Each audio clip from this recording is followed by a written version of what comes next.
Maji mai hish mahorigus a fasti and chaser shot, Tamaj egg play and chaser than Gheimhreadh Winter and Gheimhreadh Winter. August play from imagination focal at the bunchelesh will discuss all the words associated with it. So the three meana done chaser and Gheimhreadh na Samhain, Nullag August Anner. The 3 months are November, December and January, the 3 months of winter.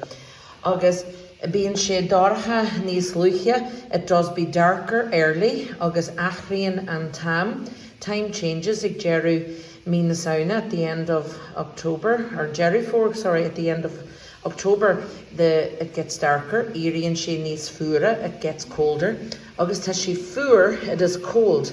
August being shook and talu, there does be ice on the ground and frost on the ground. August amanti tagan clochashnachta, sometimes comes clochashnachta, which are hailstones. August amanti fecken to kalogashnachtha, you see snowflakes. August shnachta being brand shnachta talu, there does be a whole nice fall of snow and a blanket of snow on the ground.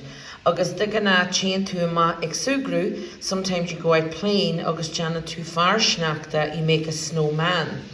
August amanti being to excatail lak air, we skate on ice. No being to we externu slaunan, eg usage the slaunan. August eg slaunu shees and crick. Sometimes you use your sled and you go down on the ice down the hill.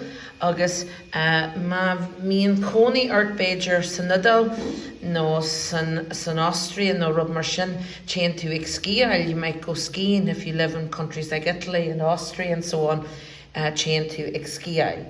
Now in the focal buncha lesh the chudge edi, the words associated with Nahedi chaihin much, the clothes that we wear are in the mitoga, chaihin to pair of mitoga, you wear a pair of mittens.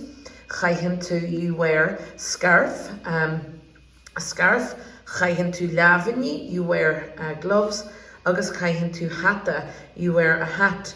August chaihin to ganzi che, you wear a nice warm jumper. August butashi che, nice warm boots.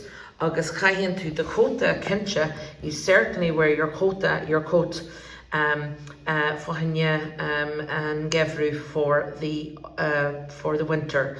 Amanti leis an shnachta rin méid armadation sometimes with the snow jan and tu lichroidí shnachta agus being spree agus sport agad an weave win air ag caihu lichroidí shnachta. Sometimes we make snowballs and we have fun and crack out in the snow, throwing snowballs our garja at our friends ag caihu lichroidí shnachta. Focal ela ta buncha leis an nullag na and chaser a richen Gheimhreadh Kellir and Wudge and Nullag. We celebrate this Christmas during the winter and Cuigula Sfiha on the 25th and Cuigula Sfiha the V Nullag on the 25th of December. We celebrate Nullag Christmas.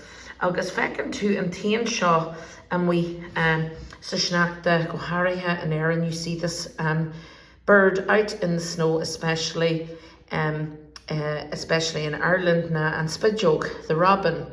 August Matachoni Urtsan and Artak, if you live in the Arctic, fecken to na Hamvi Shaw, you would see the following animals: and bear ban, the polar bear, and pingan, the penguin. August being lack ire and Nyaach, there would be ice everywhere. August bay and chimpalacht, the environment in the Arctic, tashi roicha, it is frozen.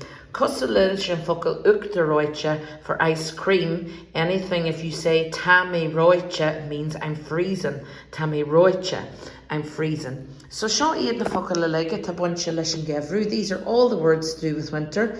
August just clack the the fasti, practice them children. August jandan yihil, do your best nish hun aid a olam to learn them. Gurmaigav.